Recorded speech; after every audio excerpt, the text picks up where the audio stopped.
Selon vous, y a-t-il plusieurs sauveurs? Sauveur.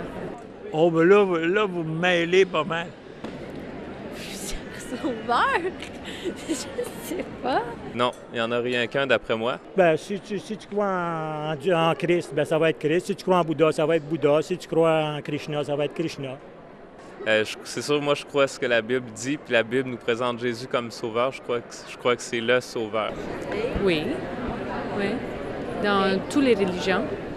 Non, pour moi, le sauveur, c'est quand même, ça reste que c'est Jésus encore. C'est notre sauveur, c'est nous-mêmes, il faut se sauver. Il faut être bien dans sa peau, puis aimer les gens, puis accepter la vie.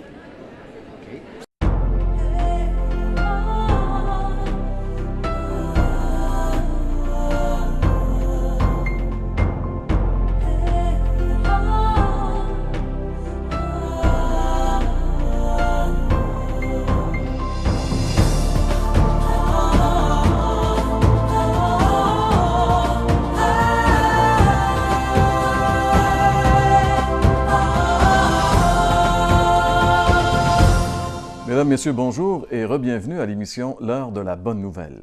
Notre thème cette année, Jésus seul.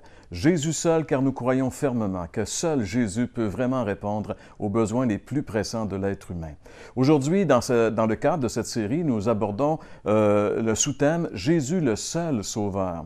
Et d'ailleurs, c'est François Fréchette qui, justement, va nous amener le message ayant pour thème Jésus le seul sauveur. C'est ça. Jean-Pierre, toi, tu vas nous apporter la chronique, répondre en fait à la question, est-ce qu'il y a un seul sauveur? Et ça, c'est le thème de la chronique La Bible répond. Et du côté témoignage, puisque à nouveau cette année, nous avons cette chronique témoignage, nous allons entendre Adama Diko. Je vous invite fortement à demeurer avec nous parce que c'est un témoignage bien spécial. Adama est un ex-musulman. Il vivait en Afrique, au nord de l'Afrique, en Côte d'Ivoire plus précisément. Et puis un jour, il a été confronté à l'Évangile. Il y a eu tout un combat dans sa vie, toutes sortes de choses qui sont produites. Et finalement, il a cédé au Seigneur Jésus, il est devenu chrétien. Ne manquez pas ce que le Seigneur a fait dans la vie d'Adama dans ce témoignage des plus importants. À la partie musicale, Pierre-Luc Harvey va nous interpréter un chant qui s'intitule « Prête l'oreille ».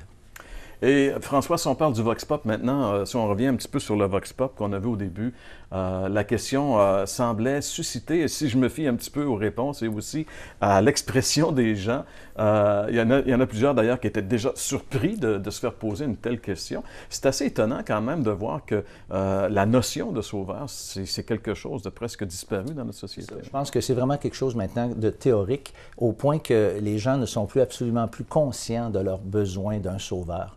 Et on est rendu dans un monde post-chrétien, en fait. C'est assez évident que même les vérités évangéliques de base, comme de quoi Jésus est le seul sauveur, est maintenant absente. On a plusieurs sauveurs et puis les uns valent les autres.